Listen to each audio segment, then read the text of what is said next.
the next question then is, how do you see your work like reshaping, redirecting ethnic studies? I think it's my turn to start now.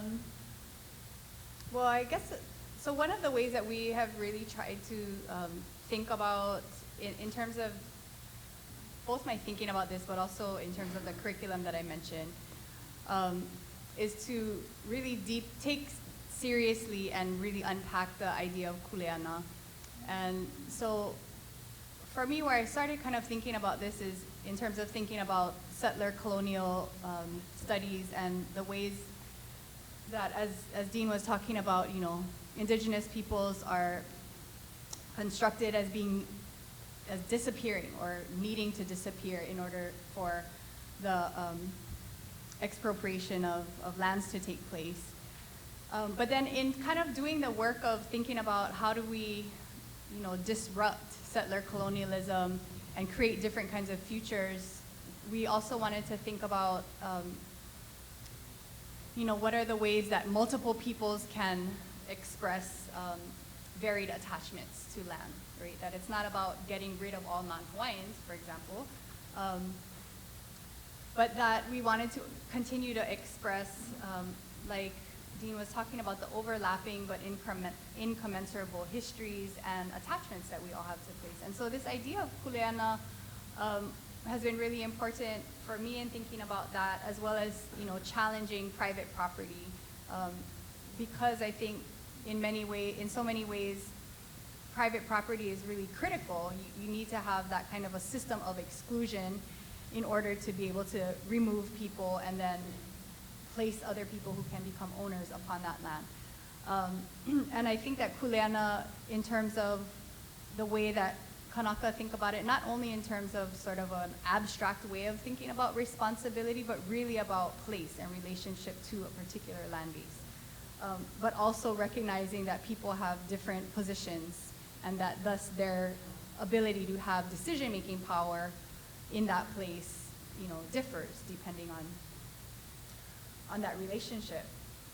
So we've really tried to think about how to use kuleana in terms of that curriculum that I talked about, to think about how when people come together to engage in land struggle in a place, for example, like Waihole, Waikane, or in struggles, for example, over, you know, the planting of GMO crops now on lands here, what are the different ways that people of different backgrounds, different histories can come together in waging a struggle and in envisioning different kinds of alternative futures, but still recognizing our different positionalities. And really, for me, that idea of kuleana has been really important. I think that's a place where Hawaiian studies and ethnic studies can really have some more productive discussion and engagement around. And so we're trying to really do that kind of work in thinking about what, for example, it means to practice aloha aina or to become an aloha aina, particularly for people who are not Kanaka but who live here, who love the aina, but without replicating that sort of need to become Hawaiian, right? That sort of, yeah, what Eve Tuck and Wayne Yang categorize as one of the settler moves to innocence. Yeah, one of those moves is to sort of become the native, right? So what could it mean to be a settler, aloha aina, for example? And I think that kuleana for us is really an important way to think about this and continue to ask, what is my kuleana to this place? What are our kuleana to each other? And really to echo what Dean said, to think about relation and what it means once we become fluent in each other's stories and able to tell each other's stories or listen to each other's stories better, how we can think about that relationality to each other and to specific land bases.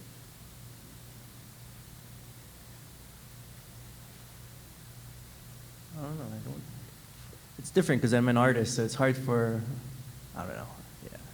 Someone, pass, next question. I'm not really sure how to answer that question.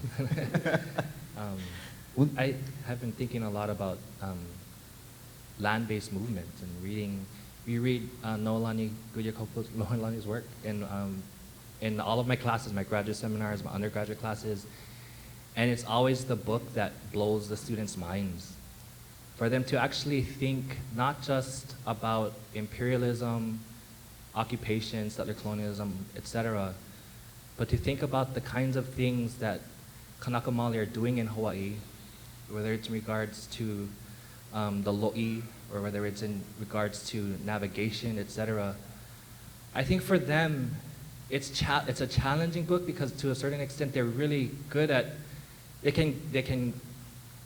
they know analyses of power, they know analyses of colonialism, they can get behind that. But then when you start thinking about alternative futures, when you start thinking about land-based practices, it's something that I think for most of them is just super unfamiliar. Like I think these are students who have most times never caught a fish, like never like eaten something off of a tree, you know? So it's really, they're alienated in that process, and sometimes even alienated, I think that process kind of alienates you from yourself, right? So I've been thinking a lot about just land-based practices, thinking a lot about climate change, or what people are referring to as climate crisis, thinking a lot about the ways in which, if we're thinking about the history of capitalism, right, and that how it inserts itself into communities, a lot of times it's through divorcing people from the means of production, divorcing people from the land, right, divorcing people from the water, which makes the land productive. And in that process, like what Glenn Coulthard talks about as primitive accumulation, he's kind of using Marx, but he's using a land-based analysis that includes colonialism. Primitive accumulation, and so like as an example, there's this one quote that I found, I think it's from Spalding, I'm not certain, but it's a plantation owner who said, make it so that the Japs or Chinese have to work or be hungry. And so how do you think through that intersection, right? How do you think through the development or the introduction of capitalism through that divorcing, right? Through alienating people from the productivity of land. And simultaneously, it's making other populations who are exploited by labor vulnerable to wages, vulnerable, right, to those kinds of things. So I think in that way, I find that kind of relational thinking and placing these things in conversation incredibly useful for thinking about how do we get out of the situation that we're in. And so I'll just say really briefly, like I've been geeking out about the Anthropocene. I don't know if you guys have been reading about that, but the Anthropocene is like this argument, right, that we are reaching this new geological stage, and they're trying to call it the Anthropocene, and it's still being argued over, etc. But it's basically the idea that humans are now a geological force on this planet capable of destroying the planet. And the Anthropocene to me is so similar to how settler colonialism works, right? Because it's not everybody that's living in that way that's destroying the planet, right? It's specific populations, it's specific ways of living. And in my sense is that a lot of indigenous epistemologies have a lot of answers, a lot of, you know, it's these alternatives. I think even Naomi Klein has been making this argument, right, that indigenous peoples are at the front lines of climate change at the same time that in thinking through alternatives, it's not just addressing climate crisis and extreme weather patterns. You also have the potential to create another world that's more fair, right? And so I think I've been thinking through a lot of these things, and Noe's book has been incredibly helpful to think through this. Indigenous Resurgence, the literature coming out of Leanne Simpson, Glenn Coulthard, Jeff Corntassel, et cetera. Like I think that literature has been really informative for me in thinking through how we get out of the situation that we're in.